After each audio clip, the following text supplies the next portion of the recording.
Hey everybody, back with another video, and today, can guess what we're doing? We're going to be motor swapping.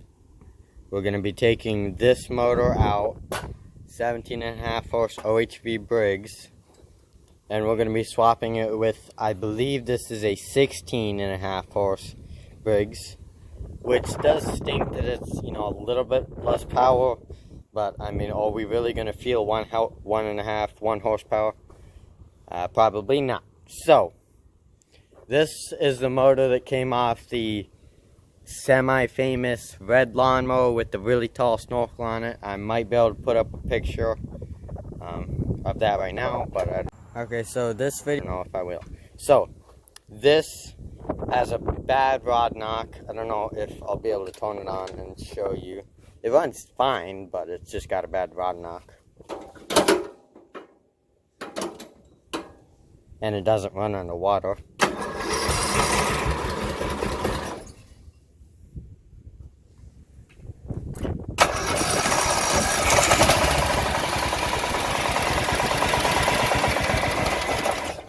You can kind of hear that knock, knock, knock, knock, knock, knock.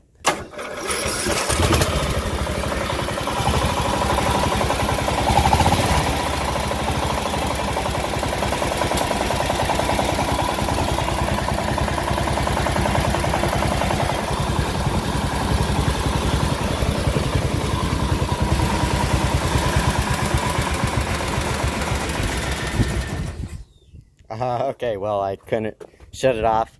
I had already ran my wires, but you could hear that. That was a really bad rod knock, knock, knock, knock, knock, knock, knock. So that's what rod knock sounds like. So we got to pull off the intake gas line. Now that I think of it, I'm going to use this carburetor.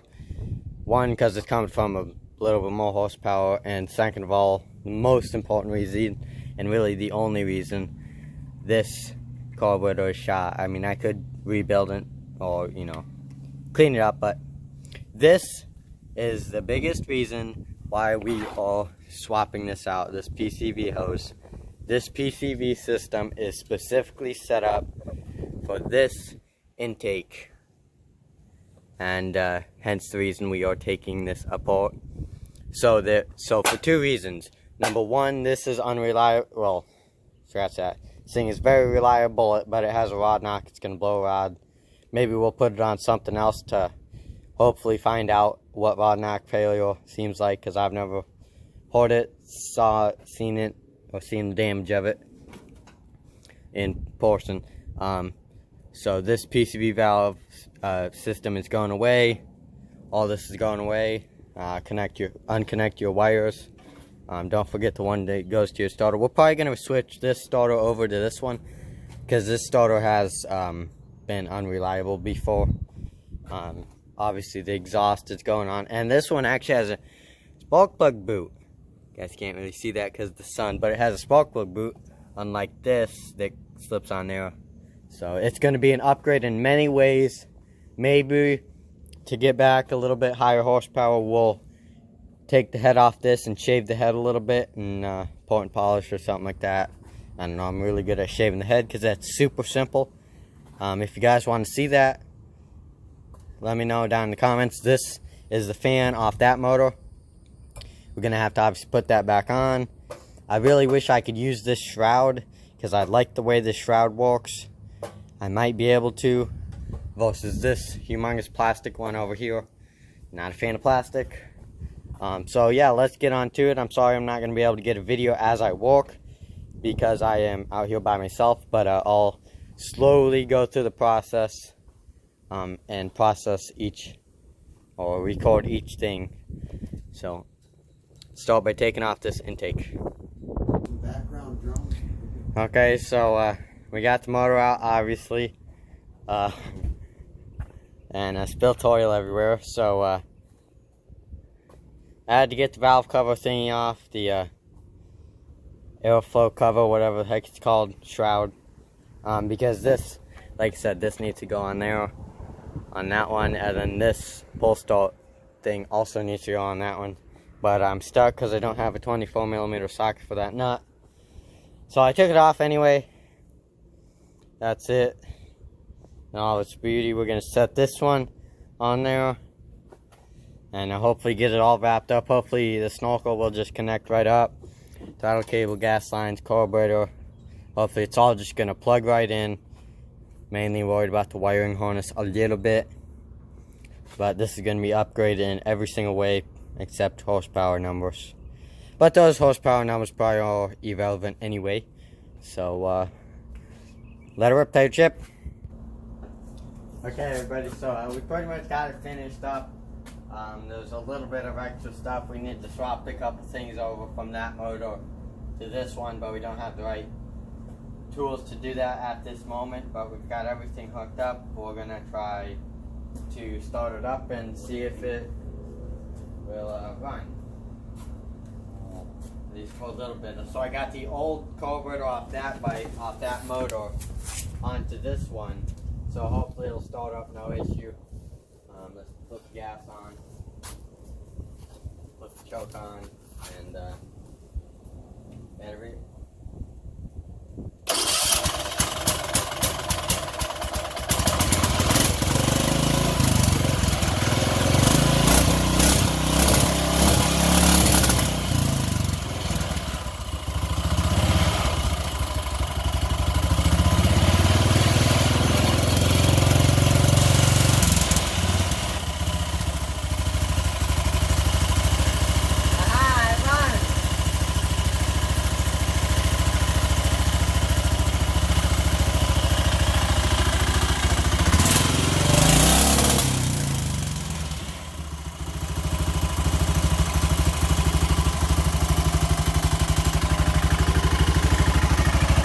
Don't sound as bad as the old one either.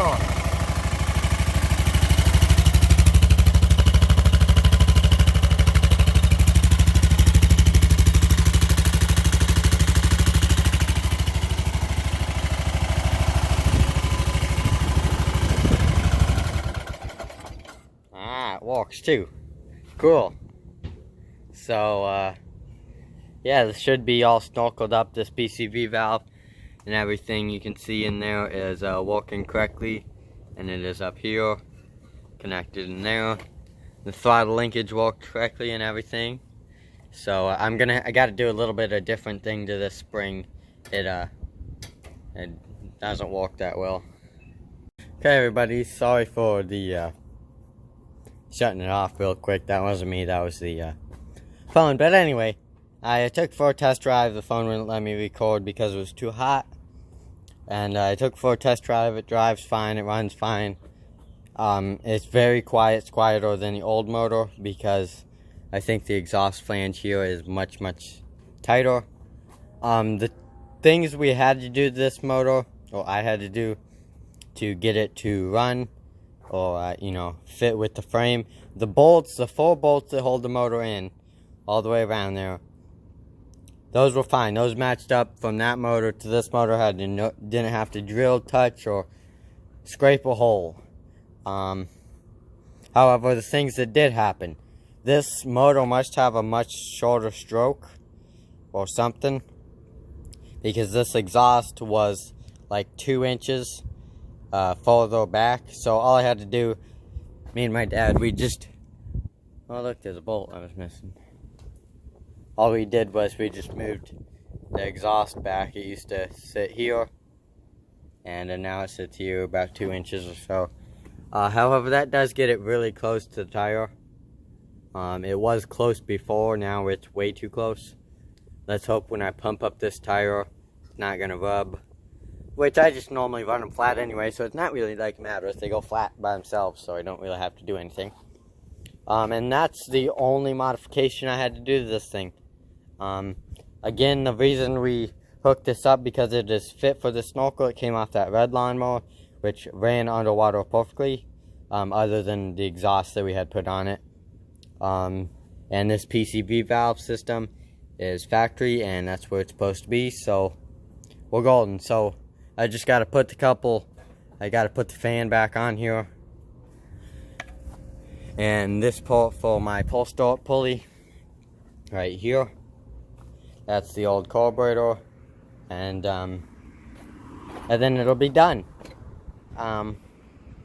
yeah, I got no regrets yet. It does seem like it is lower on power. However, that's not a big problem when you can go through water like this deep.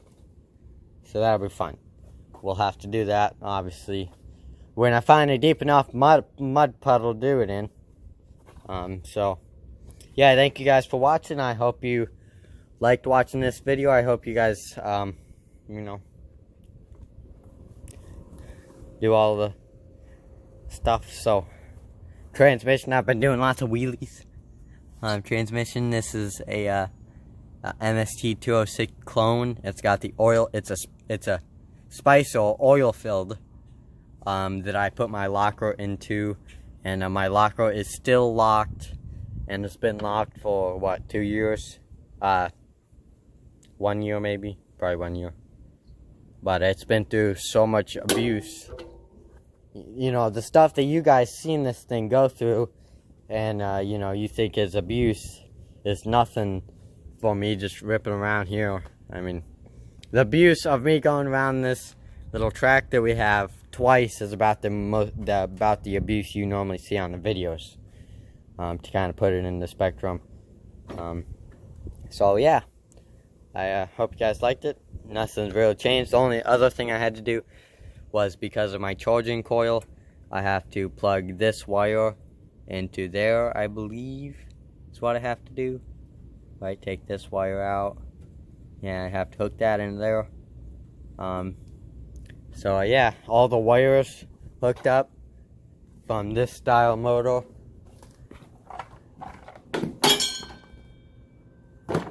to this style motor. Obviously you guys know about this one. So yeah, gonna be fun. I would like to get some better tires on here. Anybody got some suggestions of tires? Cheap, small, 21 by 10s, 21 by 10 by 7 by 10. Yeah, upgrading it slowly but surely. Like I said, maybe we'll do a shave the head a little bit. Maybe do a little port and polishing, whatever, I don't know. I ain't never done that before. But shaving the head's easy, so maybe we'll do that. I know another thing people never do, but you could do, lighten up this flywheel. This flywheel is super heavy. Probably like 40 pounds, 20 pounds. You could, if you had a mill, you could take off like most of this. If you guys are like real racers, but I'm not, obviously. I just do wheelies and go through the water. Got my spark plug boot. I got all of it. So if you will, go watch the other red lawnmower videos that I took this off of, the way beginning videos, if you haven't already seen them. If you have already seen them, tell me, you know, how you liked them, how much maybe I've improved, whatever, what I could improve. So working on this stupid players. Yeah, thank you guys all for watching. This is the end of this. Oh, no, it's not. It's never the end of the video for me. I put this new seat on here. New as in completely junk. This is like a child seat from like a high school or something like that. I just bolted on here 1, 2, 3 bolts. Took the old seat off, which was just bolted in right here. Put this one on. I didn't even have to drill a hole. I believe there was one hole here, a hole here, and a hole down there at the bottom. And that holds the seat in. It's way better. It cups you, and it's just better for everything. Just make sure you steal your dad's wallet before you sit on these. So you have 2 wallets in your backpack. Anyway, yeah. So yeah, I like it. I love it. I want some more of it, but can't get there. See you guys later. This is the real end of this video. If you got any questions, answers, I got them too, I'm sure. So see you guys later.